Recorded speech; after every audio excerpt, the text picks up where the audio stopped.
Good morning students. आज हम English grammar में पास्ट परफेक्ट टेंस के बारे में स्टडी करेंगे। पास्ट परफेक्ट टेंस, इसकी पहचान है कि वाक्य के अंत में चुका था, चुकी थी, चुके थे इत्यादि लगा रहता है। और पास्ट परफेक्ट टेंस में दो काम का बोध होता है। एक काम पहले ही समाप्त हो चुका होता है और उसके बाद दूसरा काम जो है उसके बाद होता है। देखें आप, पास्ट परफेक्ट टेंस के अफर्मेटिव सेंटेंस में आप देखेंगे कि एग्जाम्पल के तौर पे डॉक्टर के आने के पहले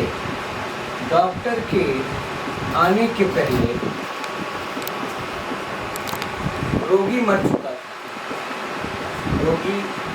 चुका था। इस वाक्य को आप ध्यान से देखें तो डॉक्टर के आने के पहले रोगी मर चुका था। तो ऐसे वाक्यों में हम देखेंगे कि जब ट्रांसलेट करते हैं तो सबसे पहले सब्जेक्ट लिखते हैं। सबसे पहले क्या लिखते हैं? सब्जेक्ट। उसके बाद हैड, उसके बाद वर्ब का third form. Okay, subject, had, फिर वर्ब का थर्ड फॉर्म। उसके बाद बिफोर, उसके बाद जो दूसरा सब्जेक्ट होता है उसको लिखते हैं और उसमें वर्ब का सेकंड फॉर्म लिखते हैं। जैसे डॉक्टर के आने के पहले रोगी मर चुका था, तो इसको जब ट्रांसलेट करेंगे तो लिखेंगे the patient had died. Die means मरना, डाई DIE, मरना DIED, और थर्ड फॉर्म भी होता है DIED। The patient had died before the doctor came. The patient had died before the doctor came. तुम्हारे आने के पहले मैं स्कूल पहुंच चुका था। अगर ये सेंटेंस कहा जाए कि तुम्हारे आने के पहले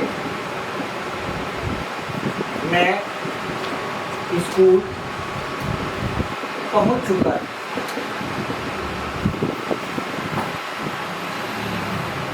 तो इसमें आप देखेंगे आई हैड अराइव्ड, मैं पहुंच चुका था। I arrived the school before you came. Come means होता आना, come, came, come. तो I had arrived the school, मैं स्कूल पहुंच चुका था। Before you came, तुम्हारे आने से पहले। इसी तरह हम देखेंगे नेगेटिव जब सेंटेंस होंगे, नेगेटिव सेंटेंसेस हिंदी में कहते हैं नकारात्मक वाक्य, तो उसमें देखेंगे डॉक्टर के आने के पहले रोगी नहीं मर चुका था। डॉक्टर के आने के पहले रोगी नहीं मर चुका था। तो ऐसे सेंटेंस को जब हम हिंदी से इंग्लिश में ट्रांसलेट करेंगे तो लिखेंगे The patient had not died. The patient had not died before the doctor came. उसके आने से पहले मैं पत्र नहीं लिख चुकी थी।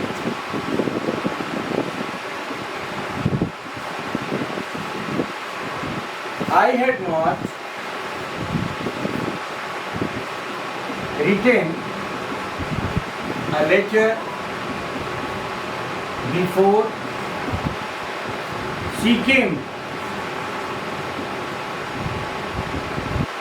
तो आप देखेंगे कि पहला जो होगा सेंटेंस उसको हम सब्जेक्ट लिखेंगे, फिर हैड लिखेंगे, नॉट लिखेंगे, वर्ब का थर्ड फॉर्म लिखेंगे, ऑब्जेक्ट लिखेंगे, बिफोर, फिर उसके बाद सब्जेक्ट और वर्ब का सेकेंड फॉर्म।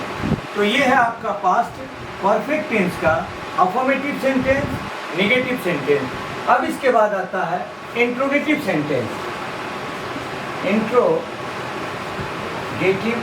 सेंटेंसेस, जिसको हिंदी में कहते हैं प्रश्नवाचक वाक्य। प्रश्नवाचक वाक्य में देखेंगे बेटा कि सबसे पहले क्या से शुरू होता है। जैसे क्या डॉक्टर के आने के पहले रोगी मर चुका था, इसको आप लिखेंगे क्या डॉक्टर के आने के पहले रोगी मर चुका था। तो इसका जब ट्रांसलेट बनाएंगे आप तो सबसे पहले लिखेंगे हैड। क्या लिखेंगे? Had the patient, had the patient died before the doctor केम। सबसे पहले हैड का यूज करते हैं। Had the patient died before the doctor केम। क्या तुम्हारे स्टेशन पहुंचने के पहले ट्रेन छूट चुकी थी? क्या तुम्हारे स्टेशन पहुंचने के पहले ट्रेन छूट चुकी थी? तो सबसे पहले लिखेंगे had the train started before you reached the station.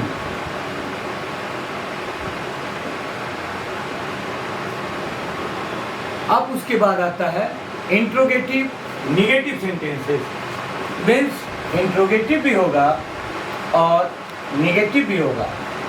Interrogative और निगेटिव दोनों सेंटेंसेस होंगे।